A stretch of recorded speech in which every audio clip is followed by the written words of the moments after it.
and gentlemen, I'd like to declare open the 2804th meeting of the Human Rights Committee. This is a public meeting, and we shall dedicate it to the examination of the initial report of Ethiopia. But first, let me extend a warm welcome to the distinguished delegation from Ethiopia. I note that it's a very high-level delegation made up of 2 ambassadors and members of the mission here in Geneva, as well as high officials from Ethiopia. Unfortunately, there's only one woman out of 10 people in this delegation. I hope next time round we shall see a much more gender-balanced delegation. Without taking too much time, let me thank you, Your Excellency, for coming all the way from Ethiopia on the occasion of this first report of your country that will be examined today and tomorrow. And I'd like to take a minute to explain briefly how we're going to proceed. We have before us a list of issues, and we shall divide these issues into 3 because we have dedicated 3 meetings to the examination of this initial report. So for purposes of this afternoon's proceedings, we shall devote most of the time to issues number 1 to 10.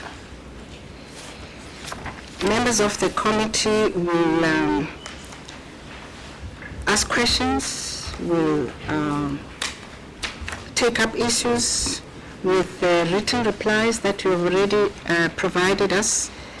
They will need further clarification, but all this will happen after we have listened to your opening address, Your Excellency. So if there is time after the first 10 issues have been dealt with, both by way of questions from the members of the committee and replies from your delegation, we will continue, of course, with the rest of the list of issues.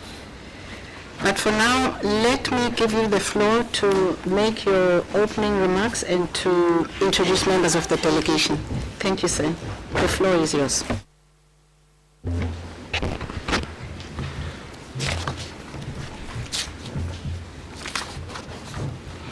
Thank you, Madam Chairperson.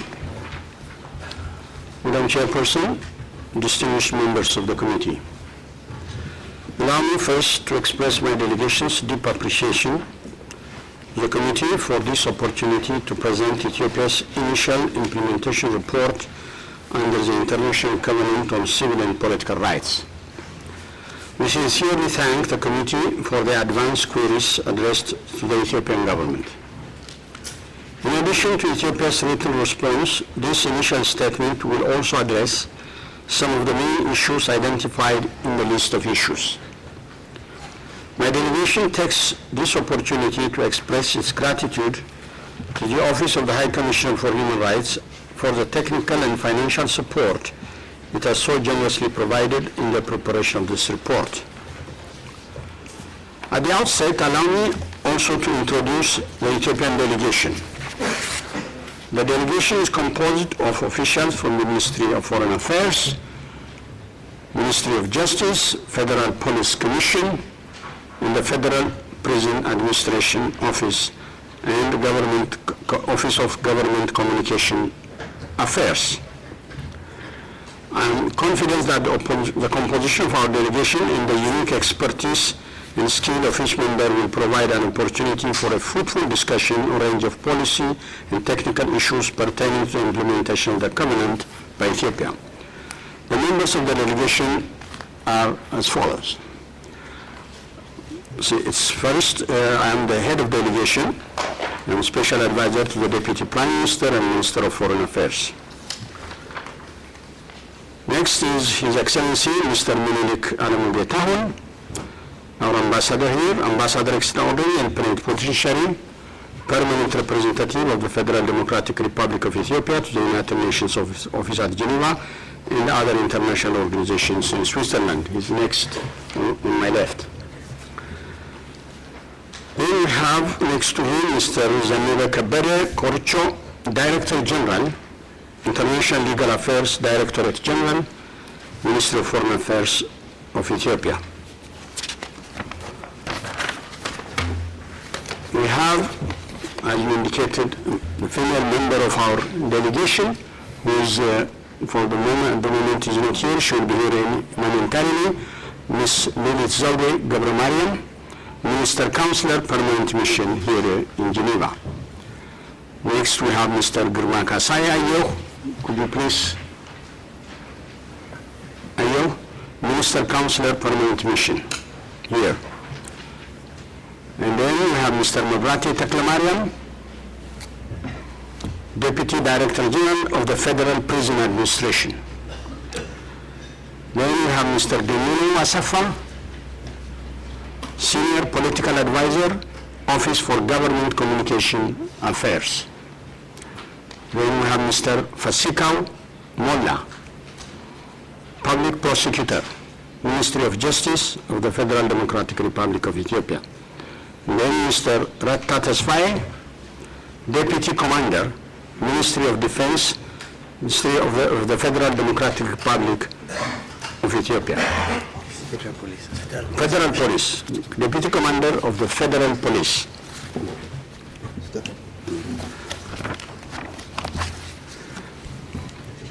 Madam Chairperson, it will be recalled that Ethiopia has been a state party to the Covenant since June 1993. However, to the deep regret of the government, its initial report under the Covenant has been long overdue indeed. I wish to assure the committee that this delay has not been due to lack of effort on the part of the government, but due to limited technical capacity, which is common to most developing countries like mine engaged in such endeavors. As such, in presenting this initial report, the Ethiopian government believes it will go some way in meeting our reporting obligations under the Covenant. The report provides information on the relevant constitutional and legal framework and legislative reform, the implementation protection provisions of the Covenant, including those relating to the right to life and protection from torture, inhuman, cruel and degrading treatment, guarantees from discrimination for vulnerable and marginalized groups, measures taken to deal with impunity and to try those who have been involved in human rights violations and political participation and accountability. Since early 1990s, Ethiopia has made major strides in the promotion and protection of human rights through the adoption of its federal constitution in 1995 and the ratification of major international human rights instruments. Although Ethiopia became a party to the Covenant on 13 June 1993, and numerous achievements have been registered since then in the fullest realization of the provisions of the Covenant, as noted above, the problem associated with capacity and financial constraints stood in the way of Ethiopia's ability to present its report on time due under the Covenant. To address this problem, the government of Ethiopia has taken several positive steps, including promoting closer cooperation with relevant local and international institutions. One such key institution has been the Office of the High Commissioner for Human Rights, with which the government of Ethiopia has enjoyed a very effective and exemplary relationship. Thanks to this cooperation between the government and the OHCHR, Ethiopia has completed and presents its overdue reports under key international and regional human rights instruments, namely the International Covenant on Civil and Political Rights, the International Covenant on Social, Economic and Cultural Rights, the International Convention on the Elimination of All Forms of Discrimination Against Women, the Convention Against Racism and Racial Discrimination, and the Convention on the Rights of the Child. Convention Against Torture was presented for the first time, while reports for CERD, CEDAW, and CRC represent Ethiopia's periodic reports. The reports for the two international covenants, like the report presented to this committee, are presented for the first time. Moreover, Ethiopia has also gone through a very successful assessment of its human rights performance under the Universal Periodic Review of the United Nations Human Rights Council. During the UPR review, a compilation of documents from a range of treaty bodies on the country's human rights performance has been considered by members and observers of the Council. Ethiopia accepted a great many of the UPR recommendations, a considerable number of which have direct and indirect bearing on the implementation of the Covenant. Through the participation of all relevant national institutions, civil society organizations, and with the technical support of the Office of the High Commissioner for Human Rights, the government has since held a national consultation to elaborate a national framework for the implementation of accepted recommendations. The OHCHR Office for Eastern and Horn of Africa, based in Addis Ababa, facilitates not only provides technical support on report preparation, but also undertakes a range of key activities which include strengthening the capacity of national human rights institutions, human rights education, and awareness creation and training for law enforcement officers in prison administration. Beyond its relations with the OHCHR, the government also encourages the participation of civil society organizations. In the preparation of this report, the government has adopted a very participatory and transparent process. Federal and regional government institutions, the Ethiopian Human Rights Commission, civil society organizations, academic institutions participated in the process. A national interministerial platform had been established with members drawn from a number of key government institutions. This body was supported by an expert committee. The various consultations held prior to the preparation and finalization of the report helped create wider awareness and broader participation from all those concerned. Madam Chairperson, Ethiopia's report should be read as a common core document, which I believe the distinguished members of this committee had the opportunity to closely consider. The core document, which has been prepared in accordance with the guidelines of the International Human Rights Treaties monitoring bodies, outlines the general constitutional framework and the institutional process for the implementation of human rights both at the federal and regional levels. Since Ethiopia is a federal state, with constitutions both at the federal and regional level, there are 9 regional states established under the constitution based on language, culture, and settlement patterns of the various nations, nationalities, and peoples. Ethiopia's federal system allows greater freedom in recognition of the rights and diversity of its various groups, which in the past were victims of abuse and neglect. The country has made a remarkable comeback from a repressive past where the state and institutions were used by the government of the day itself to perpetrate egregious human rights abuses and acts of torture on a massive scale.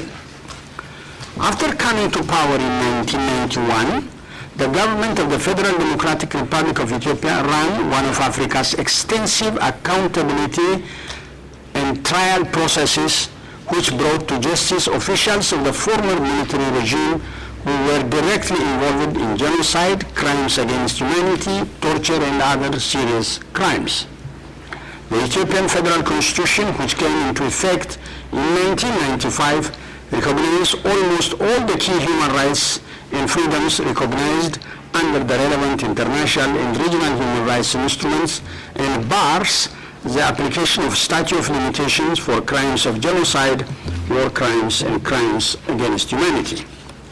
The Constitution importantly recognizes the supremacy of international human rights instruments to which Ethiopia is a party as sources of interpretation of those provisions of the Constitution which are relevant to the protection of human rights and fundamental freedoms. All citizens, foreigners or refugees, and enjoy constitutionally guaranteed rights without any form of discrimination and distinction. It also stipulates a number of important provisions directly and indirectly relevant for the fulfillment of human rights and fundamental freedoms stipulated in the Covenant. It also has specific provisions dealing with women and children, providing them with protection from harmful traditional practices, customs, and laws. Madam Chairperson, Ethiopia has undertaken several positive measures which have ensured the compatibility of its relevant domestic laws both with the federal constitution and the provisions of the Covenant. A revised federal criminal code adopted in 2004 has greatly improved the 1957 criminal code and ensured its compatibility with the provisions of the Covenant. One can mention specifically its comprehensive definition of the concept of torture and the criminalization of the commission of any act that may be considered cruel, degrading, and inhuman, including by law enforcement officials such as the police and prison wardens. In addition to the federal revised criminal code, specific legislations and instruments have also been issued regulating the conduct of police, prosecutors, prison administrators, and members of security establishments. Ethiopia's Criminal Procedure Code provides a detailed, fair, and balanced procedure for investigating and prosecuting individuals suspected of being involved in torture. On the death penalty, like many other states, Ethiopia retains the death penalty. However, in a manner that can be considered as a de facto moratorium, actual implementation of the sentence of the death penalty rarely occurs. In a law that has been widely lauded, the Federal Criminal Code also criminalizes inflicting bodily and psychological harms through harmful traditional practices such as female genital mutilation and child marriage. Legislations such as the Federal Police Commission Proclamation and Federal Prosecutor Administration Council of Ministers regulations have been enacted with the purpose of facilitating the monitoring of the conduct of law enforcement officials. Any breaches of these provisions will entail disciplinary dismissal or criminal prosecutions. Concerning prison commission and administration, the country has now a system that facilitates visits to prisons by individuals and institutions. Prisoners enjoy access to their family and friends, lawyers, and religious counselors. They are also provided with sufficient food, medication, sanitation, and other services. This is provided for under the Federal Warden's Administration Council of Ministers Regulation and the Treatment of Federal Prisoners Council of Ministers Regulations. The protection of their persons, dignity, and freedom to practice their religion is fully guaranteed. Specific directives and regulations have also been issued that provide guidance to officers and wardens. Allegations of lack of access by prisoners to family and others are often found to be unsubstantiated. Mechanisms for complaints and remedy exist if and when these allegations are found to be correct and credible. In addition to the aforementioned legislations, the Criminal Procedure Code also provides additional rules and standards for the treatment of prisoners. Madam Chairperson, notable institutional and administrative measures have been taken with a view to strengthening the capacity of law enforcement institutions both at the federal and regional levels. Effective reform and renewal of these institutions required considerable resource and attention. National institutions such as the Human Rights Commission and the Office of the Ombudsman play an important role of promoting rule of law and justice. In order to ensure the visibility and presence of the Commission in all corners of the country, the House of People's Representatives recently adopted a proclamation allowing the Commission to open 9 regional offices. The Commission has since been taking practical steps to establish these offices and ensure their operationalization. Further administrative and management reform projects have been implemented across relevant sectors, including through the country's business process reengineering program to guarantee the professionalization of relevant institutions. For example, regular assessment and evaluation is regularly held to ensure that law enforcement officers and officials scrupulously implement the relevant legislations, directives, and codes of conduct. There have been many documented instances, both at the federal and regional levels, where, for instance, such breaches led to the dismissal of members of the police.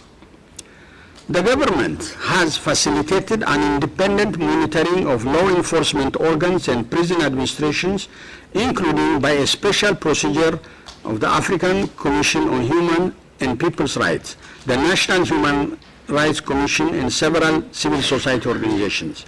In 2004, the African Commission on Human and People's Rights, a special rapporteur on prison conditions in Africa, visited Ethiopia, which resulted in a comprehensive report that assessed the conditions of federal and regional prisons in Ethiopia and treatment of prisoners. Some of the recommendations of the report were instrumental in further reform. For instance, the government has individually and jointly with others, including with Prison Fellowship, worked on several projects that sought to improve the living conditions of prisoners in detention facilities and prisons. The Ethiopian government has encouraged the establishment of an independent inquiry to investigate incidents of breaches and human rights violations that have happened in the past. For example, an independent inquiry has been undertaken with respect to the crisis involving Addis Ababa University students in the 90s, the conflict in the regional state of Gambela in 2003, and the post-May 2005 election violence. The report of the inquiries regarding the Addis Ababa University students and the 2005 election-related violence has fully cleared law enforcement officers from accusations of abuses. The report concerning the Gambela conflict indicated the participation of a number of members of defense forces in several breaches.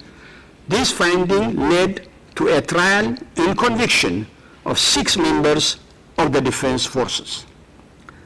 The government has allowed access to the international community, the National Human Rights Commission, and several civil society organizations to look for themselves of such unsubstantiated and frivolous allegations of torture and abuse allegedly to have occurred in regional states such as Oromia and Somali regional states. In 2007, the Human Rights Council dismissed a confidential communication brought against the government of Ethiopia, which alleged several breaches, including torture in the Ogan region in the Somali National Regional State. Madam Chairperson, with regard to terrorism, the government of Ethiopia has adopted a multi-pronged approach in tackling terrorism. Among other steps, it has adopted anti-terrorism proclamation, an anti-terrorism proclamation, and a proclamation of anti-money laundering and financing terrorism, which in its view are consistent with provisions of the Covenant. Ethiopia, like numerous other countries, faces grave challenges of terrorism. Several terrorist acts were committed in different parts of the country, which led to the loss of life and destruction of property. The government will take all necessary and lawful measures to protect the safety of its citizens. It will also continue to work with others in addressing the challenges of terrorism at the regional and global level. My delegation wishes to reiterate to the distinguished members of the committee that the government's anti-terrorism efforts are in compliance with international norms and standards. The arrest, detention, and incarceration of those who are suspected and convicted of crimes of terrorism is conducted in a manner which respects the rights and dignity of the individuals concerned. These legislations are consistent with the provisions of the Covenant. The deportation and extradition of foreigners is also handled in accordance with the relevant national legislation of the country and extradition agreements between Ethiopia and other countries. Madam Chairperson, on education, Ethiopia has elaborated a comprehensive human rights education program, including through its ambitious civic and ethical education programs. As acknowledged in the 2007 report of the Independent Expert on Minority Issues, Ethiopia has one of the most comprehensive and exemplary human rights education programs.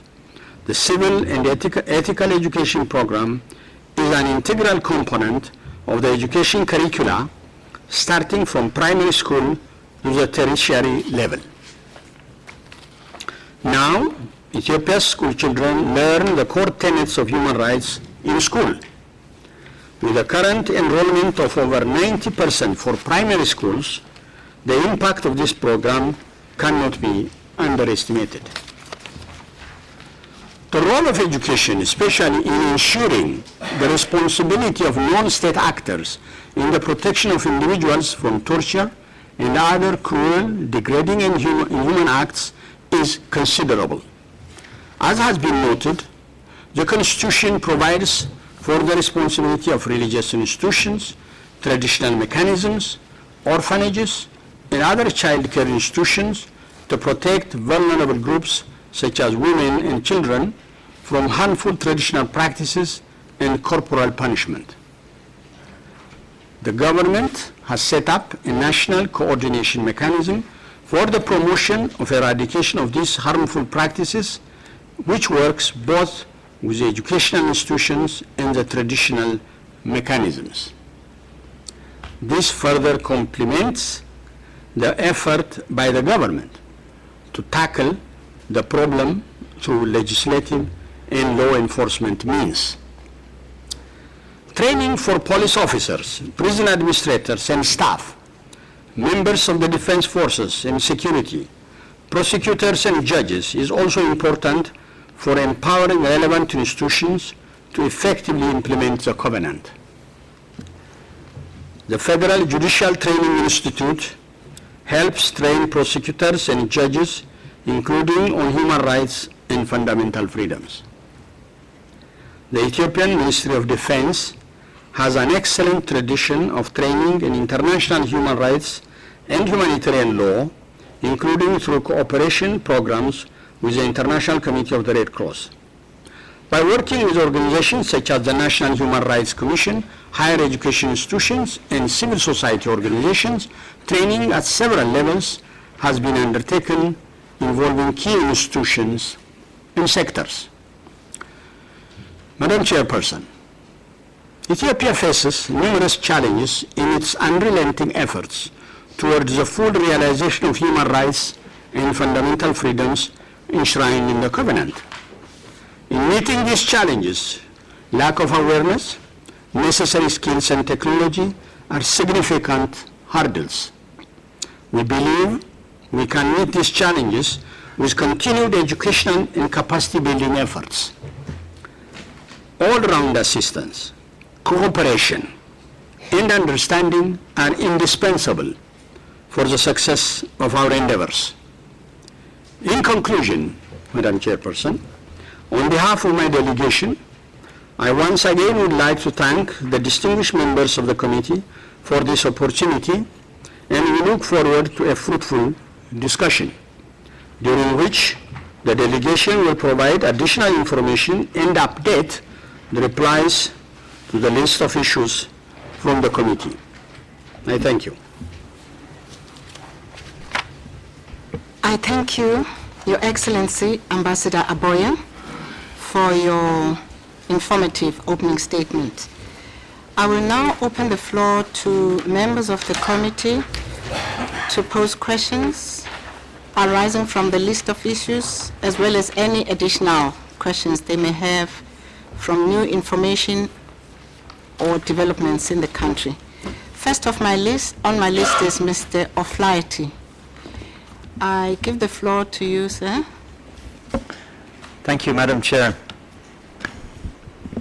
Let me begin by warmly welcoming the delegation also, thanking the distinguished head of delegation for his presentation and all his colleagues who've travelled, made the journey to be with us.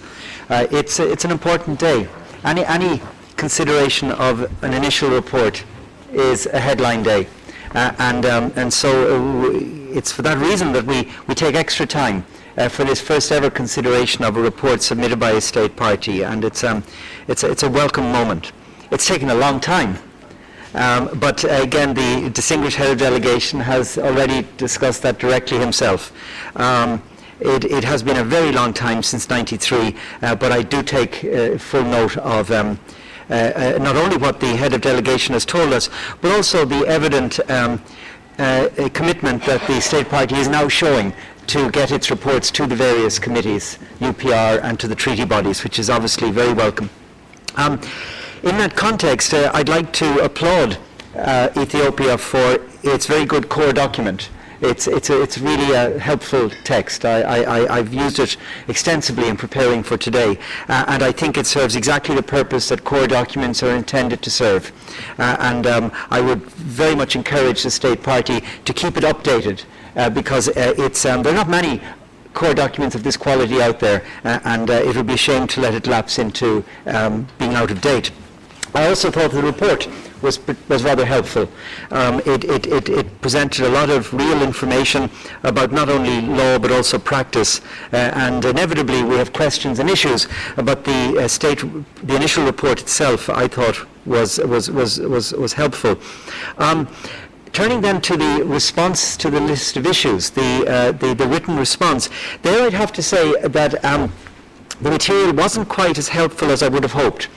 It's not presented in a very clear fashion, in as much as it isn't presented issue by issue, but rather in a narrative text where one has to do a bit of detective work to see where the answer begins and ends. And it would be helpful in future if the state party could reference its responses in a manner which makes clear the answers to the various questions. Also, so that it'll be easier for us to identify where the state party has not answered. I looked high and low for information, for example, on internally displaced persons. We put a question on that, which I'll come back to in due course. But I couldn't find an answer in the list, and again, that hindered something of our discussion today. And now, if I may, that was just by way of a few general observations, which I hope you won't mind my having put.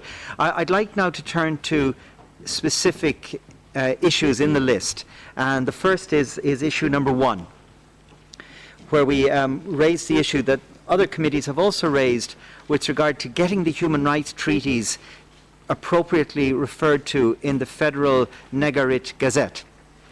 We're not the first treaty body to have raised this. You'll be familiar with the issue from other discussions, but it does seem to be a problem, because according to information before us, there's some confusion out there among practicing lawyers and in the courts regarding the status of the covenant in domestic law. Now, you're very clear on the status, and it's very welcome that you operate such a monist system. I think it's the best way to get human rights to the national level. But it seems that the message is not being transmitted to the practitioners who need it, because you have not put the full text in the Gazette. Now, I recognize as a matter of law your argument that you don't need to do that, but it does seem as a matter of practice to be causing some confusion. Also, it means that, of course, the covenant is not being circulated in the national language. So it would be very helpful if you could give us a sense of when you might be in a position to publish the entirety of the covenant in the Gazette. I saw reference in your reply to the list of issues to the fact that there are plans and programs to address this issue. But it doesn't seem to be such a big issue, needing a plan and a program, more a translation and a publication. It'd be good to get, if you wouldn't mind returning to that issue. Turning to issue number 2, it's a bundle of questions regarding the Ethiopian Human Rights Commission I'm very grateful for the additional information that you've provided on this matter. I also welcome the mention you made, the head of delegation made today, that the Commission is being invigorated and now is authorised to establish its branch offices and so forth. This is, again, to be commended, as are the intentions to build up its capacity, the proposals for cooperation with the Office of the High Commissioner for Human Rights and so forth. These are really important and noteworthy. Side by side with that information, nevertheless, civil society sources have indicated to us some serious concerns about the effectiveness of the National Human Rights Commission. It has been suggested by various sources that, as a matter of fact, the Commission is not very active, not very critical of the government, and that, in fact, its de facto independence from government is at question. And certainly the impression we seem to be receiving from some civil society sources is that, at a minimum, the Commission does not carry the confidence of civil society. And if that were to be the case, that's really unfortunate, because the National Human Rights Institution has to play a leadership role in the promotion of human rights. And if it's in some sense pulling away from civil society or lacks its support, then there is a problem. So I'd be grateful for your sense of what might be done to enhance the status and the perception of the role of the Commission on the part of NGOs. I'd also be grateful if I could receive a detailed answer as to what specifically is impeding the Commission from receiving A status in the UN accreditation process. We know it does not have the so-called A status, but what I'm unclear on is to what precisely are the impediments. And if you could give us a sense of those, that'd be great. One last thing, by the way, on the Commission, before moving from it, it's a shame that it's not here. We would have welcomed the opportunity to meet with the Commission, to receive submissions from it, and it's disappointing that that hasn't taken place. I understand the Commission did make proposals to our sister committee, the Torture Committee, last year, and it would have been great. I see the delegation pointing, and if that pointing means that there's a representative here, then that's excellent, and I hope we'll have the opportunity to engage informally with the representative, and I apologise for the misunderstanding. I'll turn then to question 7. And I hope the delegation will forgive me for jumping around, but it's our practice to take a bundle of questions, not necessarily in the right order.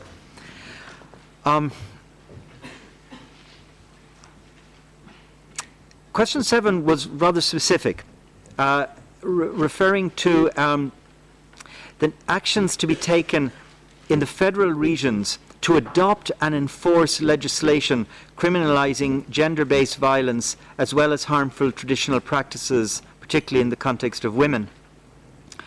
And then the second part of the question, again, was very specific. Are there any plans to amend the revised criminal code in order to criminalize marital rape, better define domestic violence, and limit discretion on the courts to reduce sentences for perpetrators of harmful traditional practices? Now, I've recalled the elements of the question, Madam, because unfortunately very few of those elements are addressed in the response to the list. We do have very interesting and helpful information in the response on the broader policy approaches the government is taking, all of which sound to be absolutely commendable, and I entirely agree about the need to change attitudes in society. But please, could the delegation give us the specific answers to the specific questions laid out in issue number 7? In that context, they may also have the opportunity to help clarify some uncertainties over data. The response to the list, for example, describes a dramatic drop in FGM in the state party, female genital mutilation.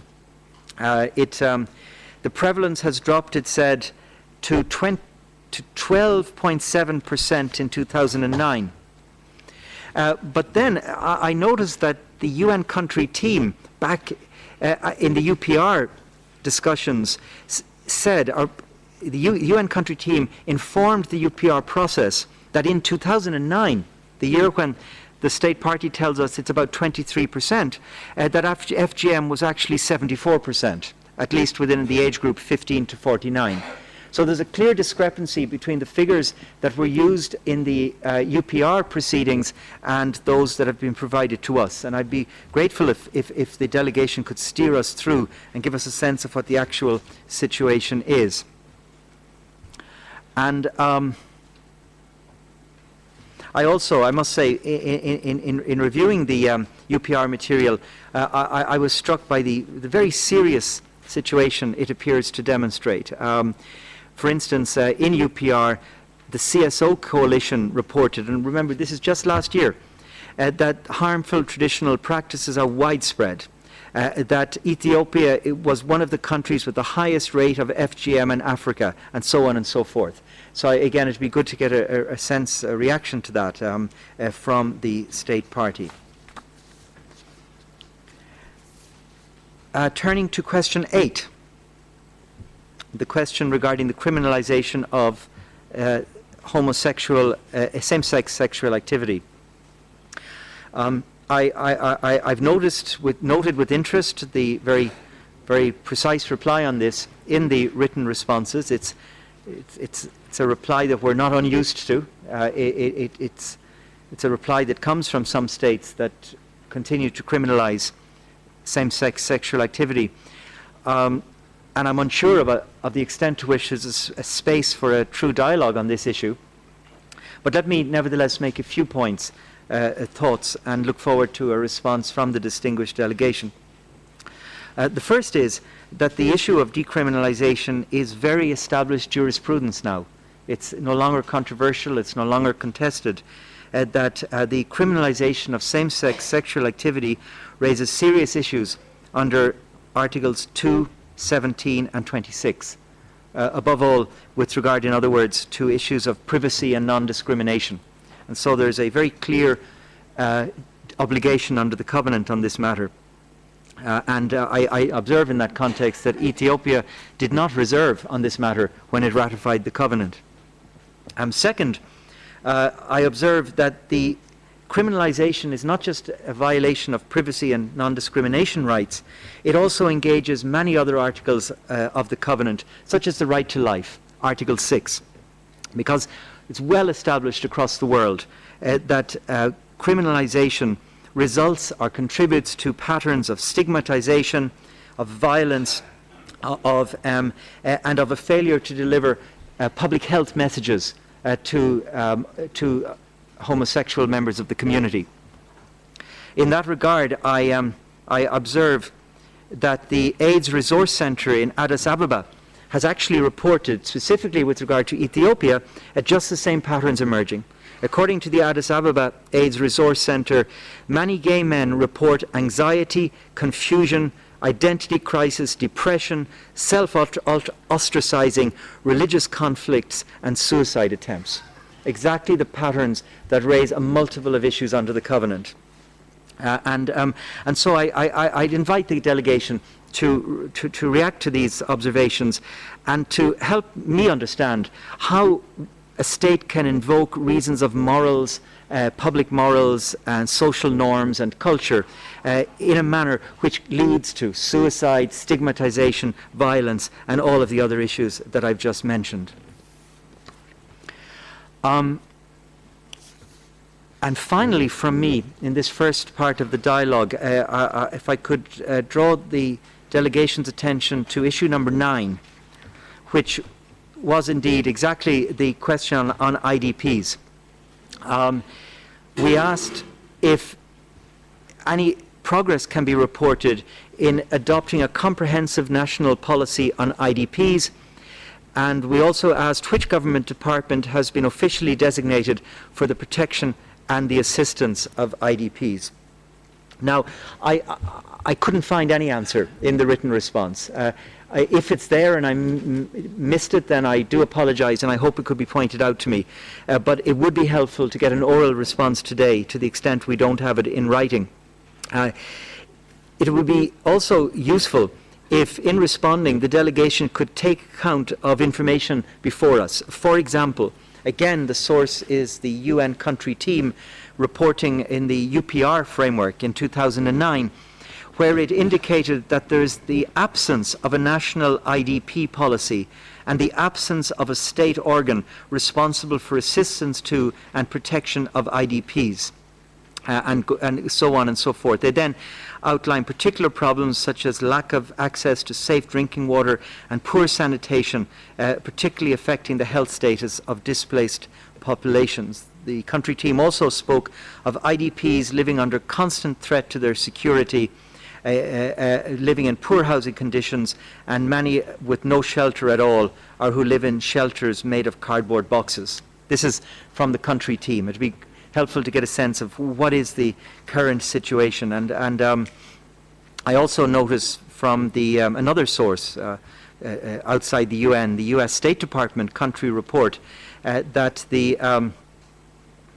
while the federal disaster risk management and food security sector under the Minister of Agriculture is the main government actor responsible to deal with the needs of IDPs, nevertheless, the state has no coordination mechanism and no government policy globally addressing the situation.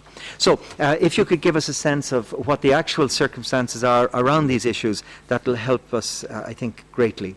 Thank you very much. Thank you, Mr. Flaherty. I now give the floor to Sir Nigel.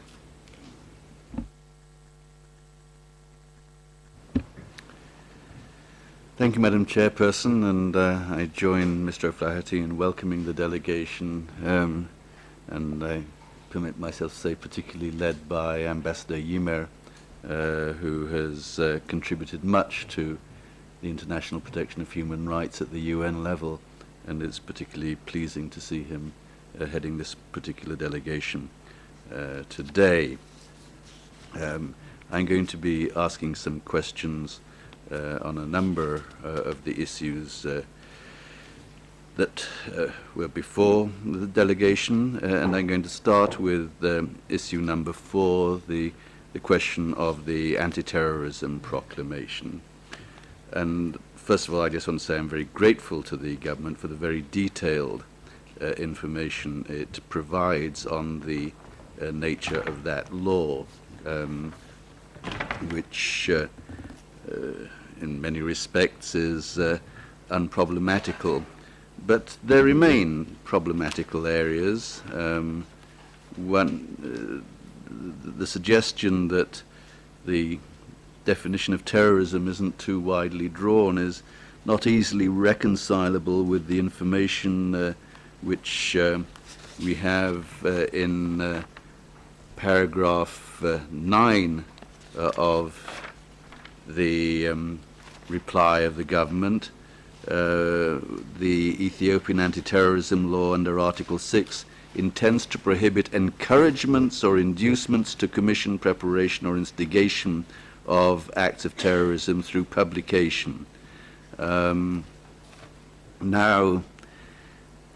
that is very broad language. I'm not suggesting that no words can count as, for example, incitement, but this is a definition of terrorism itself, and it sounds to me like it could be capable of abuse.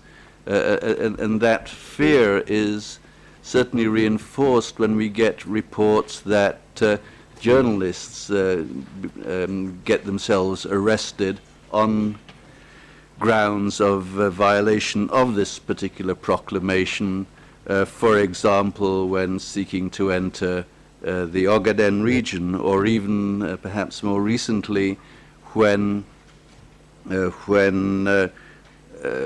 engaging in internet blogs purporting to criticize a potential contributory responsibility of the government to the current drought. Now, I go back far enough to know how bad a government can be when it comes to concealing information about droughts, and certainly the government that was overthrown by the present government gave a very worldwide notorious example of that in the early 1980s. But still, it's that sort of sensitivity would, one hopes have been overcome at this stage. I would like more information on the exact amount of time that somebody can be arrested before being brought before a court. Is it true that within 48 hours, under all circumstances, a person has to be brought before a court? This is what is said in Article 17. I just want to be sure that that catches every possible detention under the law. And I'd also be interested to know whether what happens to the person after being brought before a court. Are they sent back to police detention if remanded, or do they go to some other institution? Also, I have some difficulty with the notion of the anti-terrorism proclamation providing that a provision for a duty on individuals to give necessary information or evidence which could assist to prevent or investigate terrorism to the police. And then the response, this is paragraph 14, says this does not conflict with the provisions of the covenant. I think special language in relation to terrorism rather than anything else in such vague terms, to give necessary information or evidence which could assist to prevent or investigate terrorism, broadly defined as we've already seen, strikes me as potentially imposing a particularly heavy duty on people who may otherwise have no direct connection whatsoever with the core problem of terrorism. Cumulatively, there does seem to be real problems of sweep and scope in that legislation, and I'd be interested in the delegation's comment on that.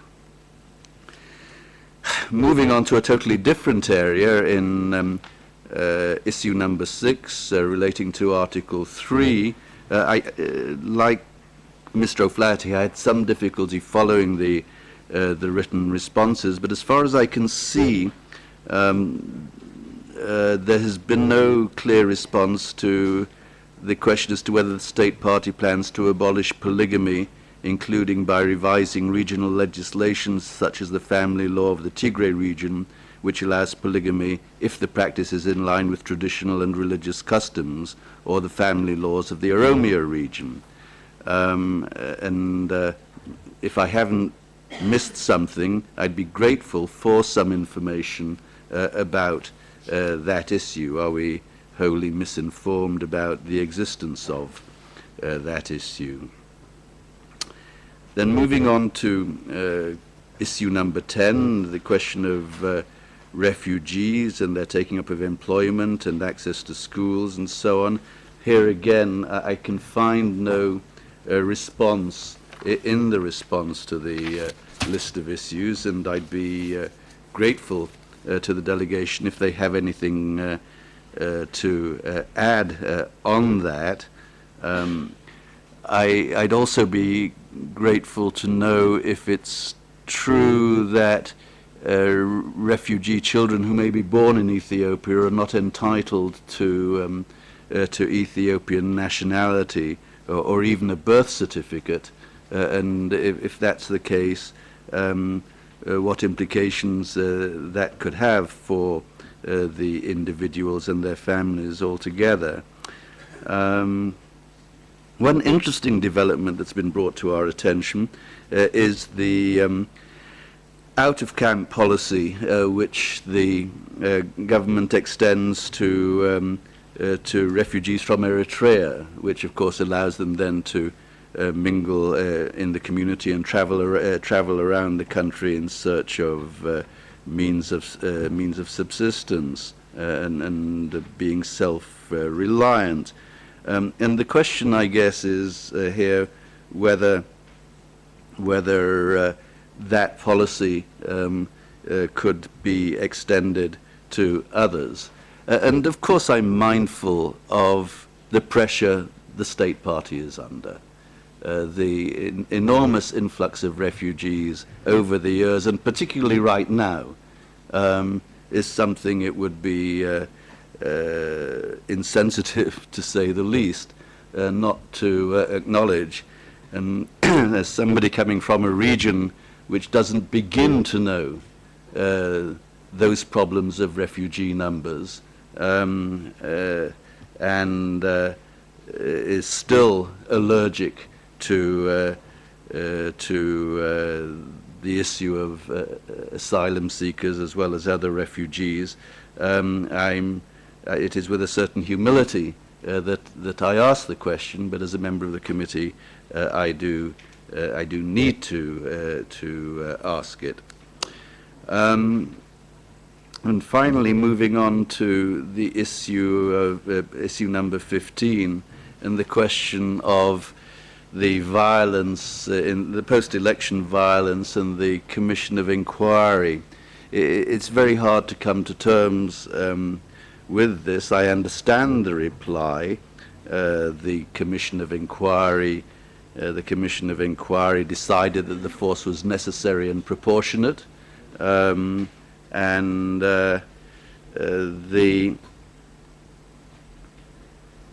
the fact remains that it is very difficult on its face to see how a situation in which 6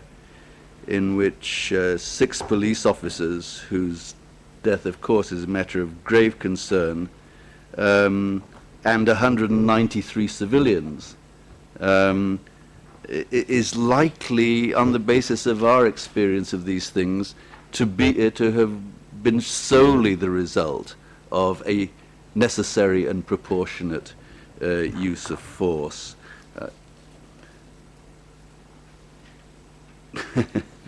I'm having just about finished my question on number 15. I gather I have gone one question too far, because we're only doing questions 1 to 10.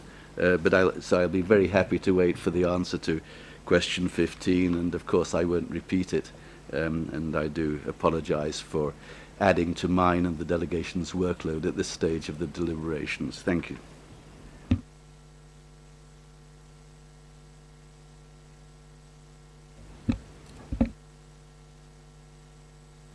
Thank you, Madam Chair. I also want to extend my warm welcome to the distinguished delegation. I have just one question, and I think that in the replies we get from the government, there is kind of a response to that question. That was question number 3. But the question is that we want to know what concrete steps you can, what concrete step you have made to ratify the optional protocol allowing for individual communications. In your reply to the committee, in paragraph 4, at the end you say, maximum efforts will be exerted by the government. So maybe you can tell us in concrete words what you mean by maximum efforts. I thank you. Thank you, Ms. Waterville. I now give the floor to Mr. Rivas Posada. Gracias, señor. Thank you very much, Madam Chairperson. I would also like to add my voice to those who have expressed their satisfaction that seeing you here and welcoming the delegation from Ethiopia here this afternoon. In my personal case,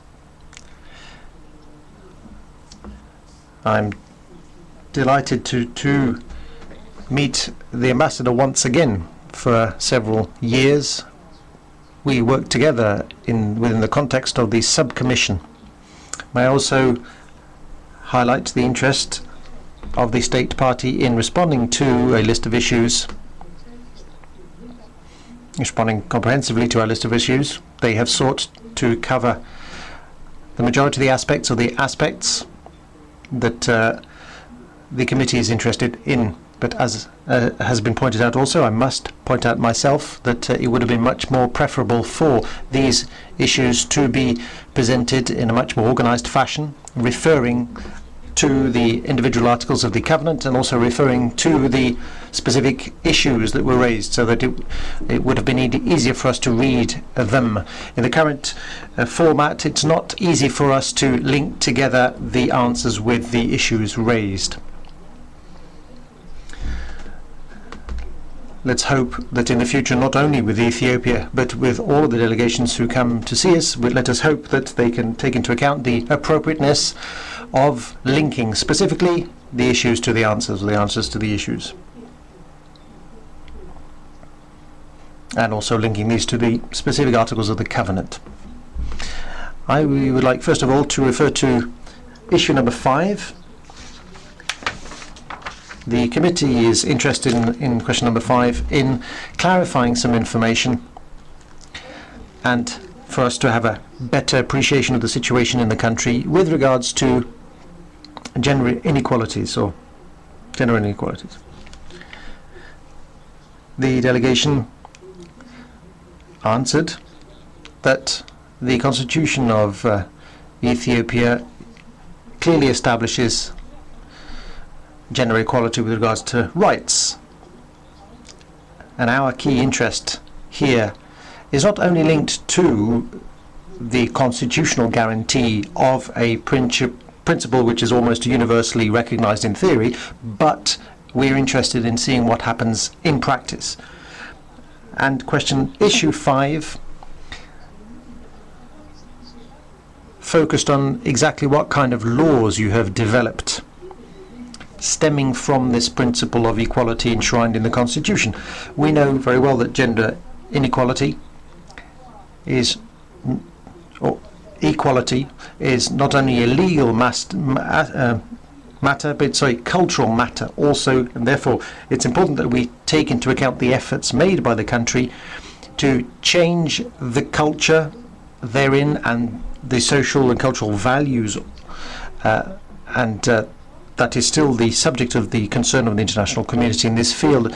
It's very difficult when you look at the representation of men and women in the bureaucratic and administrative positions in the country that goes beyond the possibility of a law decreeing that there should be equality. It's much more important than that, because what happens in practice depends really on the customs of the society, and the committee as well as the international community seeks to urge states parties to launch campaigns, awareness-raising campaigns that might make it possible in the area, for example, of political representation of parties, to take into account the importance of giving women the opportunity to increase their levels of participation and political and social participation in the country. And on that matter, we haven't found an answer, and it'd be interesting to see in the political life of Ethiopia if any effort is being made, any progress is being noted, any measure that might increase, as I say, these levels of participation of women in politics. I will now move on to question or issue number 13, which is related to Article 6 of the Covenant, and indicates the interest of... What's happening, says the Speaker? Is everything okay? It's 1 to 10, same problem as I had been informed that it was until 14, but it's until 10, so I won't pass to 13. Thank you, Madam Chair. Thank you, Mr. Rivas Pasada. I now give the floor to Mr. Telling. Thank you, Madam.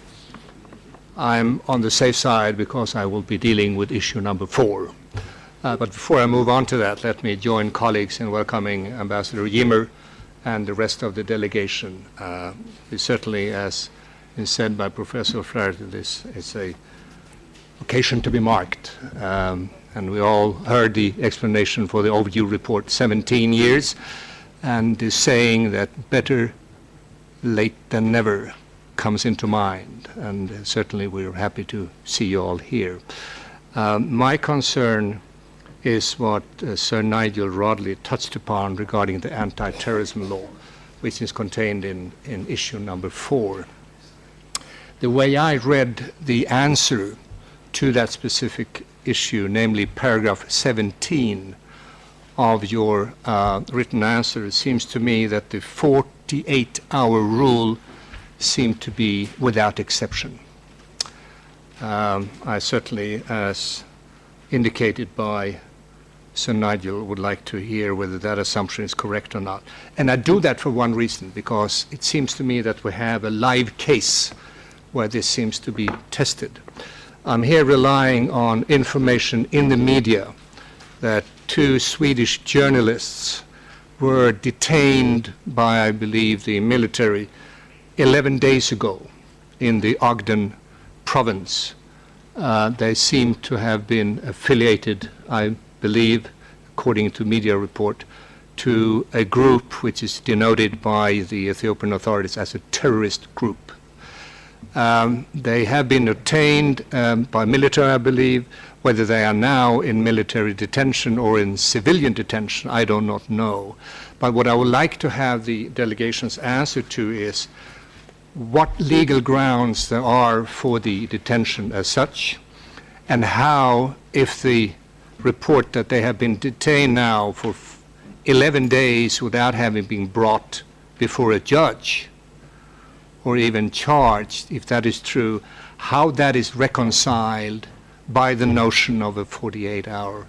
And perhaps Mr. Molla, who is with the Federal Minister of Justice, could be assisting me in getting that clarified. And the fact that these are journalists obviously raise some issues, also under Article 19, I might add. The fact that I'm Swedish and they as well do not play into this. This goes without country denomination. Thank you, Madam Chair. Thank you, Mr. Telling. I will now give the floor to Mr. Salvioli.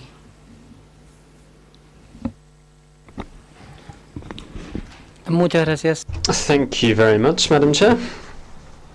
And if you'll allow me, I'd also like to extend a warm welcome to the entire delegation from Ethiopia, as my colleagues before me have done. I don't want to repeat any of the questions that have already been asked or to use up much time, so I'll ask a very specific question on point 1. And in the opening statement by the distinguished head of the delegation, and looking at the written replies as well, there was indication that there was training in place for the legal authority, for legal officials, to ensure that they were aware of international human rights instruments and were trained in international human rights. Nevertheless, we don't have any evidence that the judicial branch applies in any specific decisions, any specific rulings that they've handed down, the covenant. So, does this mean that the training, that the capacity building has not been adequate, or is it been quite recent, or we don't have a detailed response? I'd like to know whether you have any specific examples of the application of the ICCPR by national courts, by national judges in Ethiopia, and if this has not been the case, why hasn't this happened, and what is the state going to do to ensure that they can follow up this training of the judicial branch to ensure they do use it and apply it in the future? Thank you, Chair. Thank you very much, Mr. Salvioli. I will now give the floor to Madam Shani.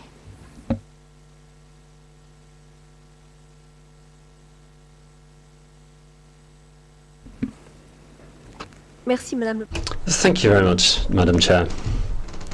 I would also, in my turn, like to extend a welcome to the Ethiopian delegation. As my colleagues have already said, this is a historic day. I think that some of the members of the delegation might not even have been born when Ethiopia ratified the covenant. But it's a pleasure to have you here, and it's a pleasure to have your initial report. To the extent that this is an initial report, we're not running the risk of repeating ourselves, repeating issues that we picked up on in earlier reports. There are certain facts mentioned in the Common Core document, but which might not be clear to us, and therefore we would welcome any further information provided by the delegation. I share the opinion expressed by Mr. Rivas Posada. I think that to the extent that our process is such that we are currently not repeating the questions, it's the first time we're meeting, then it's important that the written replies to our questions, to our issues, be organized in such a way that we can link the reply to the issue, that they be provided in the same order, clustered together, particularly as we only have them in English for the time being. So we have to try and rifle through the document to try and find the information related to the questions we asked in the first place, and it would be useful if it was in a different format so that we are able to see where the reply links to an issue, and it also enables us to be clear as to whether there has been a reply or not. Sometimes we believe there hasn't been a response simply because we can't find it, and I apologize if that's been the case. I would like the delegation to provide some specific information on what is the hierarchy of the law between treaties and the constitution and domestic law. Which of these has primacy? I think for an initial report we need to know what is the ranking which takes primacy over others, which takes first place over others, and under what basis can we use the text, the contents of the ICCPR in court? Does it supersede domestic law or the constitution? As I said, this was not clear in the responses, and I don't think the response to that can be achieved through an action plan. You need to have legislative steps underway, and if that is the case, if legislative measures have been taken to ensure the supremacy of international treaties, then I would welcome that information to avoid any confusion in this ranking of the different laws and standards and treaties. I endorse what has been said about the absence of civil society organization and their involvement, and the Human Rights Commission. Mr. O'Flaherty picked up on this point and went into it in some depth, so I will not come back to it. I just wanted to note it. I do also want to pick up on a point raised once again by Mr. Rivas Posada relating to Article 3 of the Covenant, about the rights of women and gender equality, the equal rights of men and women, and particularly when it comes to female genital mutilation, FGM. It's not enough just to share with us what your goal is. We understand the goal, the aim of the delegation, and what the road they are going down is, but we need to know more about the resources, the means that you have available to you. It's not enough just to say something like we are introducing education. You need to be more precise, not just use something as widespread as that. If you're trying to introduce a traditional practice that will replace FGM, then we need to know what those are specifically. We need to have more specifics so that we can understand better. On the issue of homosexuality, I, similarly to Mr. O'Flaherty, find that the response in paragraph 25 of the replies from the government of Ethiopia is not satisfactory, because we can't just hide behind the issue of morality. Morality or morals is not an argument to justify certain kinds of behavior. Article 17 of the Covenant does not allow for any restrictions based on morality. What I found particularly interesting in the point made by Mr. O'Flaherty is that a certain level of stigmatization and criminalization of homosexuality has led society to believe that violations of the Covenant are allowed when tracking the rights of individuals who are homosexual, including their right to life and including the right not to be discriminated against. Now, this is not, of course, exclusively an issue surrounding lifestyles or attacks on the right to life or self-determination. I think that it's not just an individual problem. I think it stems from the attitude of the state, the way it has criminalized same-sex attraction or homosexual behavior, and this leads to the violation not just of these rights, but of other rights included in the Covenant, I believe. I haven't found any reference to a question on polygamy in your replies, and this is of something of great interest to the committee. It runs counter to Article 3 of the Covenant, and I haven't found anything in your replies or initial report about this issue. My final point relates to terrorism. It's a very vague definition that you have of terrorism, and so Nigel touched on this point. And it seems that infringements that are seen as terrorism are, as I said, very vague. And even during the Universal Periodic Review, this issue was raised in a very clear way. So it seems that the definition of terrorism is too vague, which allows for the criminalization of acts which are not really acts of terrorism. And that is an issue of particular concern. It's of particular concern because when you go down the path of applying anti-terrorism laws, then you have laws that stem from that, and it opens a whole can of worms.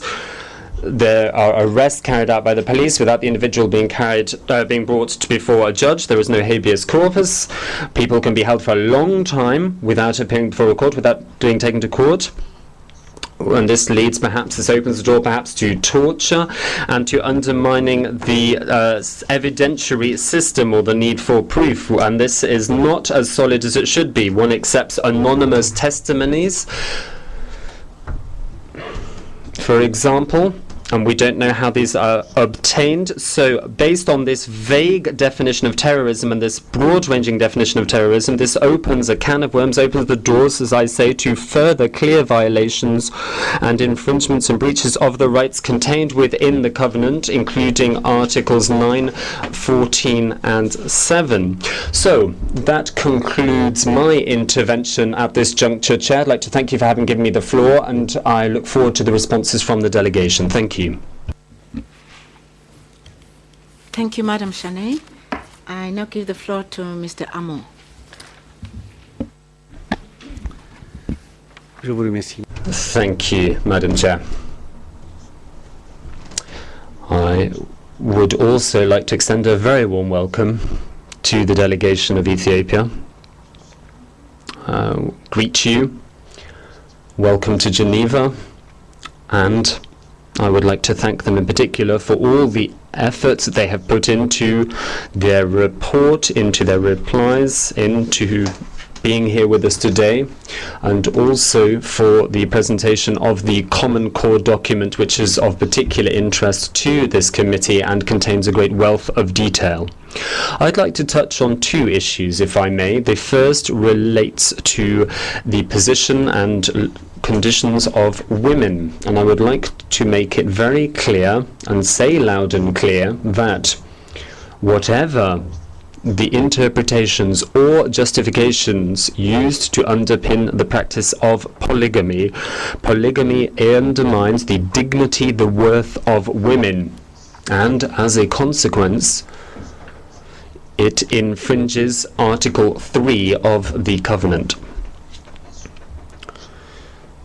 Female genital mutilations come under the same heading, the same banner. If you say that polygamy and FGM run counter to the covenant, then you are correct. And this is a covenant which has been ratified, signed by Ethiopia, and therefore Ethiopia is bound to abide by the principles contained therein. Of course, all of these practices can be justified by tradition, by social custom and practice. Nevertheless, I believe that these justifications ring hollow. We do, of course, need to bear in mind the reality on the ground, and we need perhaps to tailor responses to this, but the state shouldn't be dragging its feet. The responsibility of the state is to lead, not to follow, to introduce the necessary changes, to use the law in order to carry out social change and progress. And I would like to hear the response of the delegation to this issue and the questions that have been put on this issue. I would like to make it clear that polygamy and female genital mutilation are clearly, there can be no shadow of a doubt that these are a violation of the rights enshrined in the covenant.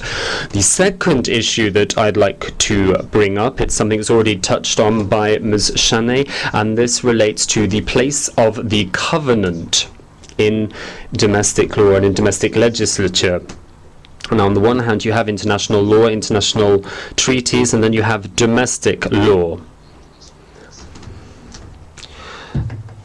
Now, domestic law, when it comes to humanitarian law, these two cannot run counter, and domestic law cannot triumph over international commitments. That is clear. Would it be possible, and to what extent would it be possible, for you to say that in Ethiopia, international covenants and conventions and treaties relating to human rights should take supremacy, should take precedence over domestic law, and that domestic law needs to be interpreted and applied in the light of the international commitments of the state in terms of human rights. Thank you very much. Thank you, Mr. Amor. Thank you very much. And I have Mr. Bouzid as the last speaker on my list. You have the floor, sir. شكرا سيدتي الرئيسة بدوري أرحب. Thank you, Madam Chair. I would also, in my turn, like to extend a cordial welcome to the Ethiopian delegation and thank them for the report that they've made available to us, as well as their responses to the list of issues put by this committee. I have a single question. It is stated that the National Human Rights Commission has set up a program to adapt national laws, current and existing national laws, to meet international commitments and international instruments that have been ratified by Ethiopia. I have a technical question. How is this done? Is this up to the National Human Rights Commission? Do they do this? Are they responsible for this work? Do they have the necessary competence to table draft laws to Parliament? How can this commission enact this competence that it seems to have? I would appreciate some explanation of this. Thank you, Madam Chair. Thank you, Mr. Bouzid. I have yet another request. Mr. Iwasawa, I give you the floor. Thank you, Madam Chair. I like to join my colleagues in extending my warm welcome to the distinguished delegation. I will not repeat what has been said, but I welcome the delegation. I would like to take up one point which has been already taken up by several members, namely the status of the covenant in the national legal order. I had some problem understanding the situation. According to the core document, all international agreements are part of the law of the land. So I take it that the covenant is part of the law of the land. And according to paragraph 1 and 2 in the written replies, I think I understand that the method used by the government of Ethiopia to integrate the covenant into national law is as follows. The House enacted a proclamation, and proclamation makes reference to the covenant, but it does not expressly enact its provisions, and it does not annex the text of the covenant. Am I right in my understanding? And if that is the case, I think it is essential that the covenant is translated into the national language and published in the National Gazette. So I would like to underscore the point made by Mr. Flati and ask the question once again, when exactly do you plan to translate the covenant and publish it in the National Gazette? Thank you. Thank you, Mr. Iwasawa, and I thank all the members of the committee for the interventions they've made so far. Your Excellency, we normally give delegations 10 to 15 minutes to prepare for responses to the committee. If you so wish, we could do that. And so I suspend the meeting for 15 minutes to allow the delegation time. Thank you.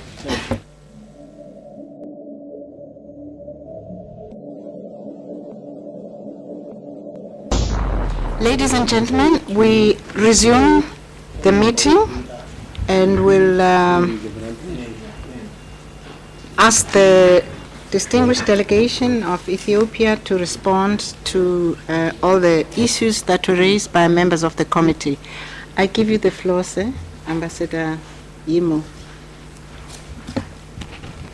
Thank you, Madam Chairperson. Thank you for, I should like to thank the members of the committee for their questions, queries following my introductory statement. We'll do our level best to answer, to reply to your questions as far as possible. First, let me, before giving the floor, asking the chairperson to give the floor to my colleagues, let me give by way of general response, because there was a general question by one or two members of the committee that our replies have not linked issues, replies have not been linked to issues specifically. And some members of the committee are, they say, were at a loss trying to determine which answers are to which issues and so forth. We really deeply, we apologize for that, but we have done our level best in replying to those questions. This is a very constructive comment, and this will help us to better organize our response in future submissions. So we thank you very much. Now, to respond to the various questions raised by members, distinguished members of the committee, I yield the floor to my colleagues. First, my colleague, Mr. Zennaba, will answer, has answers for specific questions raised by members of this committee. Thank you, sir. Thank you very much for giving me this opportunity to respond to the issues raised.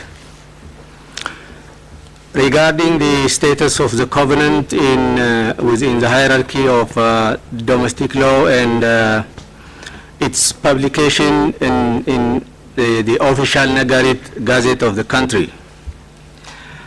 Article 9.4 of the Federal Republic of Ethiopia provides that all international agreements ratified by Ethiopia are an integral part of the law of the land, generally. Accordingly, Ethiopia integrates international agreements, including human rights instruments, by making reference to the specific agreements in the Nagarit Gazette without reproducing its full text. Once the ratification proclamation is published in the Nagarit Gazette, the courts can effectively and directly apply the relevant provisions of the agreement or use them to interpret domestic laws in accordance with Article 14, sub 2 of the Constitution. These instruments become part of the law of the land. Furthermore, all the core instruments of international human rights and some other instruments have already been translated in the federal working language, which is Amharic, by the Ministry of Justice. The Ethiopian Human Rights Commission has also translated these core human rights documents into Amharic, Oromifa, and Tigrinya language. A 5-year project of training from 2003 to 2008 was successively implemented, both the federal and regional levels, from which more than 4,495 judges, prosecutors, and police officers, as well as other concerned government officials, have immensely benefited. The translated copies of these instruments have been widely distributed for use by the law enforcement organs both at the regional and the federal levels. As we have explained in the Common Core documents forming the initial part of the Ethiopian report, para 168 to 170, specifically Federal Supreme Court of Cassation Division, case number 00/001/23632 and criminal case number 21/98 November 2000, Supreme Court of Amhara Regional States, the provisions of the human rights instruments can be invoked before the courts, tribunals, and other administrative organs when it is relevant and become necessary. Regarding the status of the covenant within the hierarchy of the domestic law, once it is part and parcel of the domestic law, all subordinate laws to the Constitution are superseded by the international instruments. But the Constitution of the Federal Constitution is the supreme law of the country, in which case the treaties will not supersede the Constitution. But other laws of the country are interpreted in the light of those international human rights instruments. So this briefly the response with respect to this issue. Thank you, Madam Chair.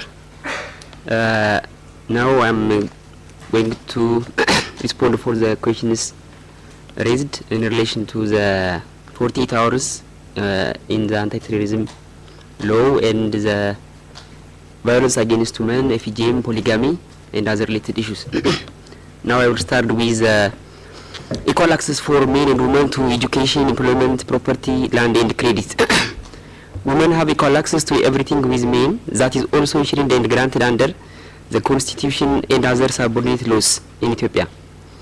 To the effect of the laws, the government has taken various measures and steps forwards in the growth and transformation plan of Ethiopia. A target is set to bring 30% of women in higher decision-making level and 50% of women in the middle level through intensive training of successors. In addition, the Ministry of Women, Children and Youth Affairs is working to fill the gap through the program-based decision making and leadership short-term training to women leaders and senior professionals. Women have equal opportunities and access to employment, which is protected under the legislations. According to the data collected by the Central Statistics Agency of Ethiopia, the representation of women in employment out of 9,900,000 total employment in the country constitutes 64.2% in formal labor market, and out of more than 1 million total employment in the informal economy, 51% comprises female employees. The Ministry of Education designed different strategies to decrease the dropout rates and absenteeism of girls. In the year 2009 and 2010, from grade 1 up to 8, dropout rates for girls is 10%, while for boys is 11.5%. Affirmative action is being taken into consideration during selection for in-service and pre-service training of primary level women teachers.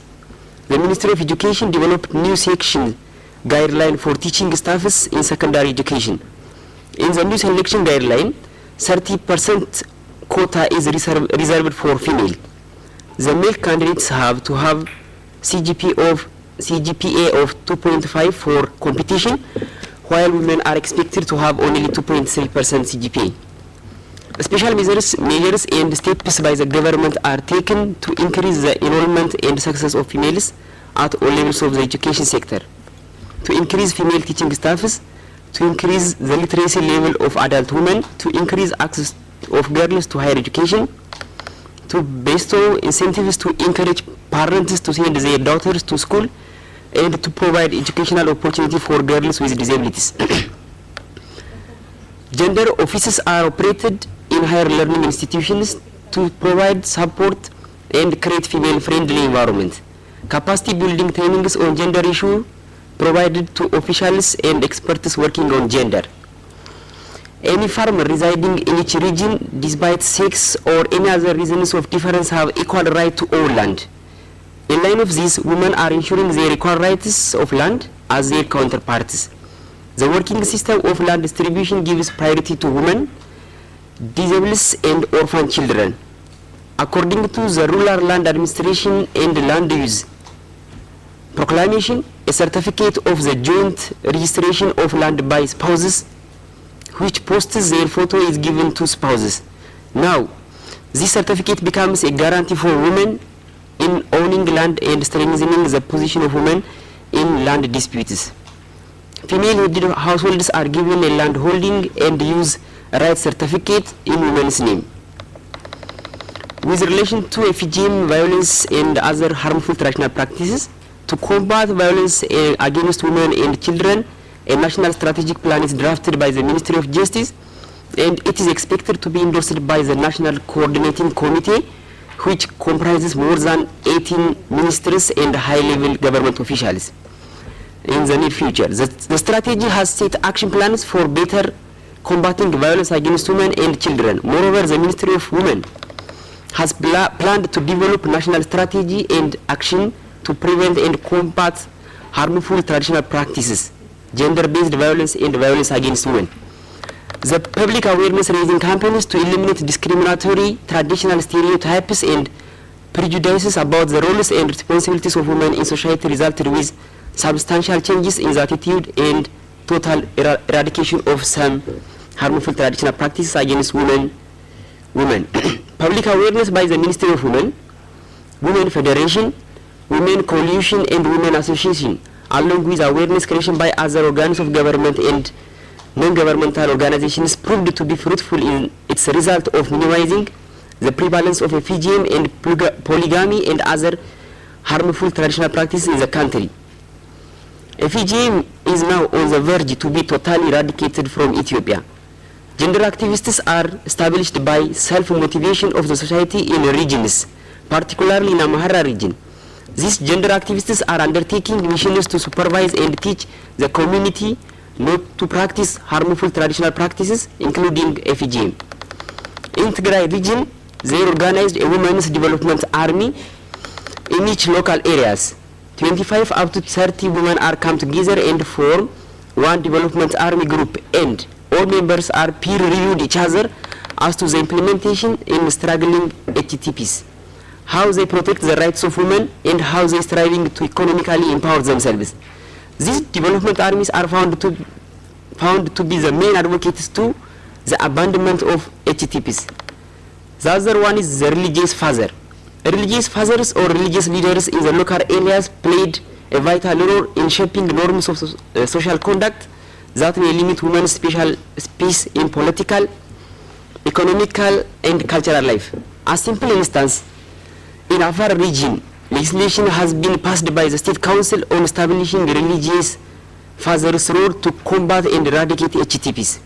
This shows a step forward to give a legal framework to rules of religious leaders to protect the rights of women in political, economical, and cultural life. The religious leaders in Afar region benchmarked the experience in Muslim African countries as to the religious base to the practice of FGM. After the benchmark, the religious fathers disproved the availability of FGM in Muslim religion doctrine, and after consulting with the society, in particular the circumcisers, and convinced them to abolish FGM in the Afar region. As a result, local FGM rule is enacted and a follow-up system is now placed. Ministry of Women's Affairs prepared and published development and change package of Ethiopian women, which ensures the participation and benefits of women in economic, social, and political affairs of the country. One of its objectives is to ensure the social participation and benefits of women by eradicating demeaning attitudes and harmful traditional practices. It also ensures the physical and psychological well-being of women by eliminating all harmful traditional practices, by promoting best practices in the region and using the local governmental and non-governmental organizations, as well as various cultural structures and religious leaders. As to the criminalizations of polygamy and violence against women and sexual harassment, the Federal Criminal Code under Article 650 clearly criminalizes polygamy. Violence against women and sexual harassment is also prohibited and criminalized under our criminal code. The criminal code of the Federal Democratic Republic of Ethiopia is equally applicable to all regional states.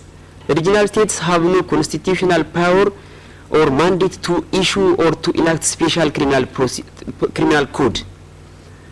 And in relation to the 48 hours question that raised from members of the committee, Article 19 sub-article 3 of the Constitution, as well as Article 19 sub-article 2 of the Anti-Terrorism Proclamation, provided the right of arrested person to be brought before the court within 48 hours of their arrest.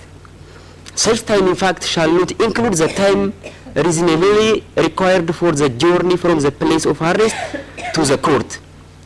The court, after ordering prompt and specific explanation of the reasons to be given for the arrested person on his or her appearance, may decide on custody or release on bail of the person. Where the police investigation is not completed, the investigating police officer may apply to the court for a remand for a sufficient time to enable the investigation to be completed. And the court may not grant more than 14 days in each occasion for the normal criminal procedure, the normal crimes, except the terrorism crime. In terrorism crimes, the proclamation sets the remand granted to the completion of investigation is a minimum of 28 days, which in total shall not exceed 4 months. Though the law extends the remand period of 28 days in the terrorism cases, its total period of only 4 months. I think this could be the last. And if we have, for example, we can provide data on the political participation of women in Ethiopia, and this could be available to the committee today in the early morning. Thank you. Thank you. Have my colleague. My colleague will take the floor. Ambassador Minilik. Thank you very much. Just to start from the first paragraph, my colleague has in detail dealt with the question of the legal place of international treaties and the covenant and so forth. So one follow-up question on that was why it was difficult to issue the covenant as a human rights instrument in translated version in Amharic and promulgate an Negarit Gazette. This issue was discussed several times in the national context, including in the process of preparation of this report for this committee. We had 2 national conferences, one leading up to the preparation of overdue reports, 2 before the submission of the overdue reports. One of the recommendations of the national conference, which included civil society, regional and federal government institutions and others, was that the parliament should issue a special gazette which would have all these instruments. So following from that, the next step would be to translate it in Amharic and submit it to the parliament. On one hand, there is argument that the National Human Rights Commission itself is empowered by the establishing proclamation of the National Human Rights Institution to translate international treaties, human rights treaties, and disseminate them widely. So some argued that this is one way, the easier way to go. The other argument being pursued was that if we legislate among the treaties, only human rights treaties with translated versions, while we do the same for every other treaty, meaning having a proclamation which makes reference to the treaty when it was adopted and so forth, and the date of the ratification. If we don't do for the whole lot of other treaties Ethiopia has acceded or ratified, then it would have a contrary interpretation on this. So making an exception would have an intended consequence. We are at that stage. But the Human Rights Commission, I hope they will have time to explain, has gone on its own to do some work on this. But it's not the physical production of the instrument into the local languages, which has already been done. the difficulty, the legal implications of doing it. But one of the two would be done, for sure. The follow-up, other questions relating to IDPs, and several members raised to IDPs, and one of them actually gave most of the answer to it in a way, saying that there is no one government institution dedicated to handle IDP situations, but different aspects of internal displaced person situation, including mentioned the sector, the disaster prevention sector within the Ministry of Agriculture has a humanitarian response. The federal ministry, the Federal Affairs Ministry, has a competence in terms of cross-border, among regions, cross-border movements due to conflict or disaster or any other issue. So they have, the duties are spread among different government responsibilities. It has not been brought into one and with an adoption of one national plan and so forth. It is being handled in different policy interventions. We look at, as the question mentions, we have signed the agreement. In the process of ratification of the African Union agreement on internal displaced persons, this issue would be one issue that would be put before the legislator, before the Council of Ministers. There are several questions with regard to the Ethiopian Human Rights Commission. I hope we'll have an opportunity for them to respond since they are here. There is also, I think, 3 or 4 members raised the question of homosexuality, sexual orientation, and our response, hiding between under the morality and so forth. But some members mentioned the difficulty with this issue, the difficulty of having a discussion on this issue because it's a criminal act in Ethiopia. But we don't go further than that because it is not a current public discussion issue. That is as much one can say. One reason could be there is no prosecution of any case that we know of, at least in this delegation, of a person being prosecuted because having sex with another person of the same sex. That never come to our attention. Because of that, probably there has not been a public discussion, debate about it. It is regrettable that any Ethiopian would feel suicidal because of their internal, personal, private preferences. But it has not been a public issue. So for us, what we can do at this stage in honest interaction with the committee is to state the fact. The fact is, the law as it is very unlikely to be changed in the current state of affairs. Not because we have this or that point of view, but the law has its own societal, religious, moral connotations when it is promulgated. I think you are not seeking us to further clarify the law, but rather to take measures to abolish it. But society is not moving in that direction. It is not a debate issue, a public debate issue at this stage, and I can only leave it at that. IDPs we have done. I think our questions on the anti-terrorism legislation are very extensive. I think what comes up now is you're taking issue with some of our responses.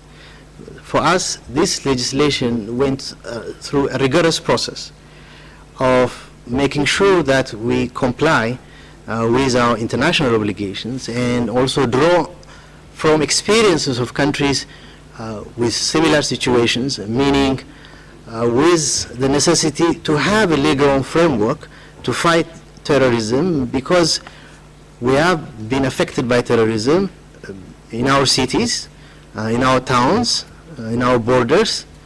In seeking solution to this, the criminal law, current criminal code, was not helpful. It did not help us to prevent terrorist attacks. It did not help us to prosecute terrorist attacks. So what we have done is have consequent discussions, national discussions, on this between lawyers and others, all stakeholders, and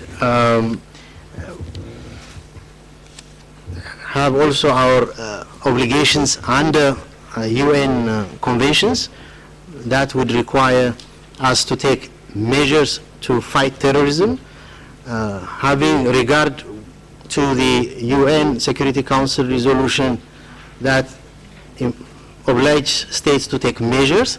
For all that, we have no legal system that legal legislation, legal measures that would help us implement all this, including the African Union, or previously the OAU Convention on Terrorism.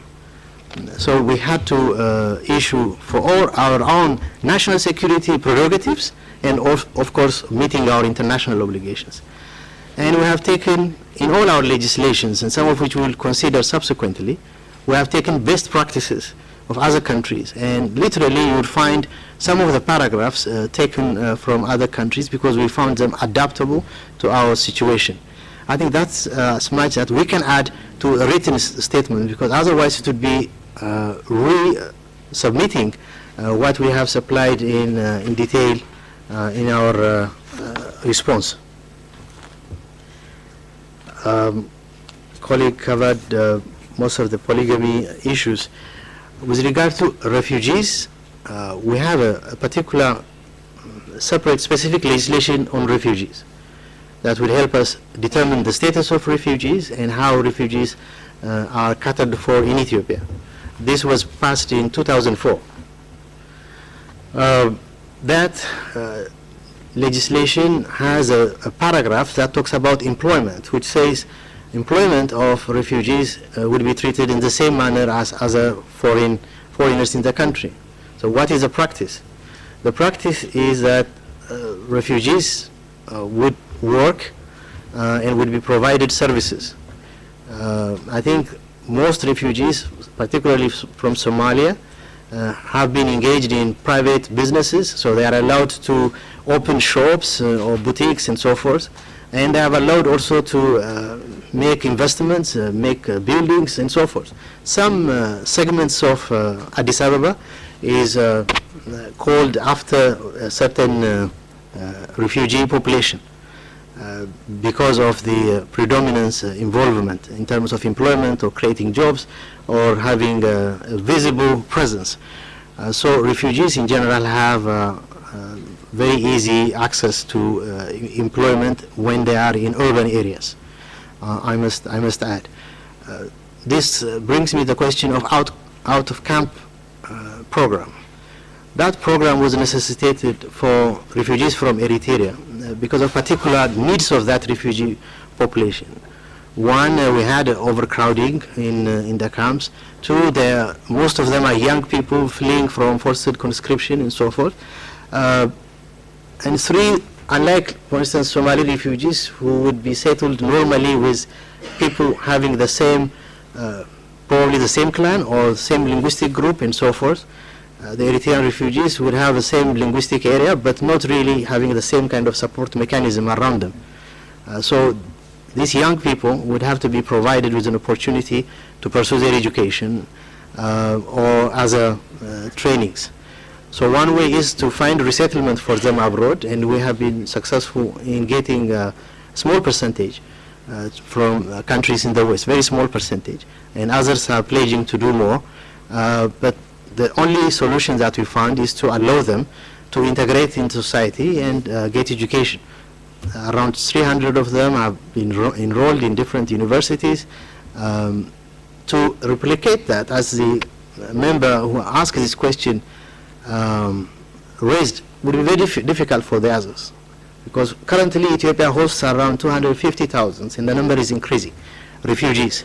Only in June per day we have been receiving 2,000 Somali refugees. Coupled that with a drought situation in that area, this is really burdensome. So out of camp settlement is not really adaptable for duplication. But given the similar situation arising, this is not, there is nothing that would prevent the government from considering. We are welcoming of refugees to Ethiopia because we have been received in the past with good open arms, and it's a tradition of the country, and also, of course, an obligation. Refugee children are also given primary education, access to primary education, and the others, case by case, in terms of where they are and the availability of places, they will be provided also higher education possibilities.